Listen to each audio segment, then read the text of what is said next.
آئزہ تمہارا struggling period?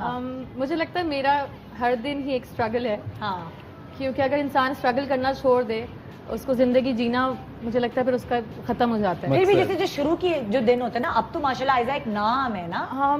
اچھا, مجھے ایسا لگتا ہے کہ میرا ہر دن اس طرح کا اسٹرگل ہے کہ ہر دن میں ایک نئی ہوں. پہلے میں پڑھتی تھی, اسکول میں تھی, پھر میں ایکٹر بنی. تمہیں آفر کیسے ہوئی تھی ایکٹنگ وغیرہ کیسے؟ مجھے ایکٹنگ ایسی ہوئی تھی کہ میرے اسکول کے اندر کمپٹیشن ہوا تھا, جیسے یہ ویٹ اور اس طرح کے ہوتے تھے نا, اس طرح پینٹین شائن پرنسس کا. اچھا, تو وہ ایسی میری پھپھو نے کہا اچھا یہ سب آیا ہوا ہے, اس میں ڈال دو اپنا نام ڈال دو, تو انہوں نے ڈال دیا تھا میرا نام لکھ کے اس کے اندر.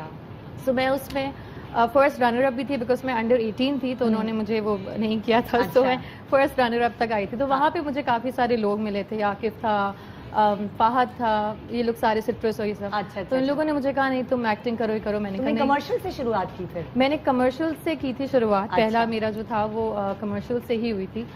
تو مجھے وارد میں نے کیا تھا ریما جی کے ساتھ. اچھا, تو اس کے اندر جو مجھے پہلی دفعہ کال آئی تھی نینا کی آئی تھی, ہم ٹی وی کے پروجیکٹ کے لیے. تو اس نے مجھے کہا تھا جو وارد میں تمہاری ہو بھائی کا نیٹ ورک والی ہو تم ہی ہو. میں نے کہا ہاں. تو انہوں نے کہا اچھا صحیح ہے, تم پھر ہم ایکٹنگ کے لیے یا ہوسٹنگ کرنی ہے تو ہوسٹنگ کر لو تم. میں نے کہا اچھا ٹھیک ہے. سو میں ہوسٹنگ کے لیے فرسٹ ٹائم وہاں پہ گئی تھی. اچھا, تو میں کیمرے کے جب سامنے گئے انہوں نے کیا, تو پھر سلطانہ آپا نے مجھے کہا تھا تم ایکٹنگ کرو. پھر تم نے سلطانہ آپا کے ساتھ کیا پہلا؟ میں نے ان لوگوں کے ساتھ تم جو ملے کیا تھا پہلا. اچھا, لیکن اسی دوران میں ان کے ساتھ کمرشل گئی تھی آصف رضا میر کے ساتھ. اچھا, تو انہوں نے AN بھی شروع کیا تھا. انہوں نے کہا, میں نے کہا میں تو نہیں کر سکتی, ٹائم ہی مینیج نہیں کر سکتی اپنی پڑھائی کر رہی تھی تم. تو پھر انہوں نے کہا تھا ہم کریں گے مینیج تمہارا, اسکول جانا ہے جاؤ, کالج جانا ہے جاؤ. تو ان کی گاڑی مجھے یاد ہے, میں کلاس سے کے باہر آتی تھی, ان کی گاڑی باہر کھڑی ہوتی تھی اور میں جا کے گاڑی میں بیٹھتی تھی. امی آتی تھی راستے بھر, ہم لوگ کچھ کھاتے ہوئے جاتی تھی, جو جاتی تھی وہ کھانا گھر سے, تو وہاں جاتی تھی, میں اپنے سارے سینس کراتی تھی. رات میں 9:30 بجے میرا پیک اپ ہوتا تھا, میں گھر آتی تھی, گھر آ کے کھانا پینا کھا کے پھر پڑھنے بیٹھتی تھی. صبح 4:30 بجے سوتی تھی, پھر صبح جاتی تھی اپنی کلاس لینے 8:30 9. تو وہ جو جرنی تھا, میں نے اپنے آپ کو آج تک ایسے ہی پھنسایا ہوا ہے.